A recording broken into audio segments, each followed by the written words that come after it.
Numbers are a critical part of the way we understand our world. But do we really understand numbers? In this video series, I would like to explore numbers, but not just any ordinary numbers. We are going to explore big numbers.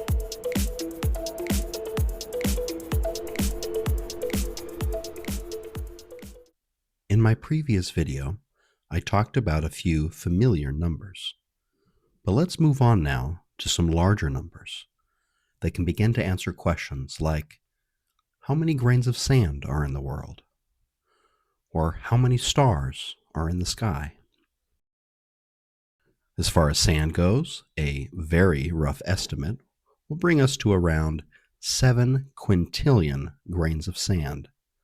That's 1 followed by 18 zeros. What about stars? Well, with an estimated 2 trillion galaxies, with hundreds of billions of stars in each galaxy, there may be as many as 1 septillion stars in the observable universe. And what about something a little more down to earth, like a deck of cards? With a 52 card deck, how many possible arrangements can you make? The answer is 52 factorial, or every integer between 1 and 52 multiplied together. This comes out to 8 followed by 67 zeros. That means that if every human who has ever lived on Earth shuffled a deck of cards once every second, it would take around 100 quindecillion years to reach every combination of cards, assuming there are no repeats. But as mind-boggling as that is, these numbers pale in comparison to what's coming next.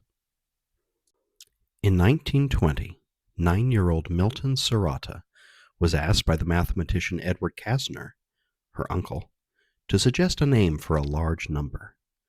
She suggested the name googol. This was characterized as 1 followed by 100 zeros. This number is the inspiration for a search engine company you may have heard about. So how massive is Google? If we counted every elementary particle in the universe, every electron, proton, neutron, neutrino, etc., we would be able to count around 10 to the 80 particles. That is all the matter in the observable universe.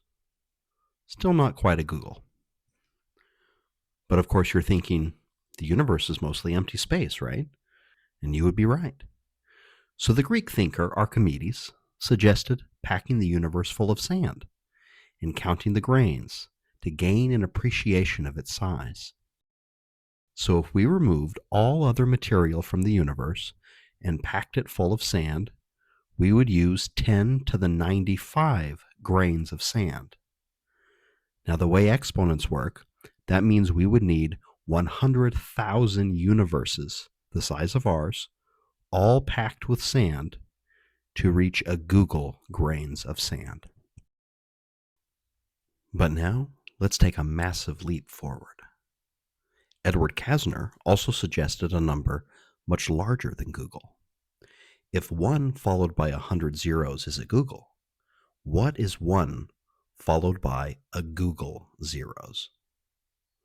This is googolplex, which dwarfs every number we have described up to now. In fact, as tedious as it is to write out a googol, it is not even possible to write out 1 googolplex. There are simply not enough materials in the universe to write out this number.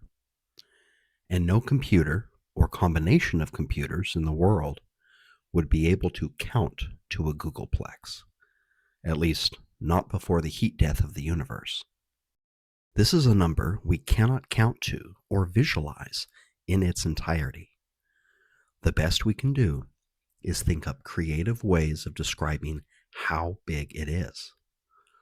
And this makes googolplex our entry into the world of truly big numbers, our first taste of numbers that are so mind-bogglingly large the meaning of their size eludes our comprehension.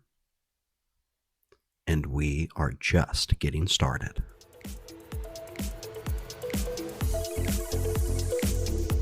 The world of big numbers goes as far as you are willing to go. So please join me for the next video where we explore big numbers.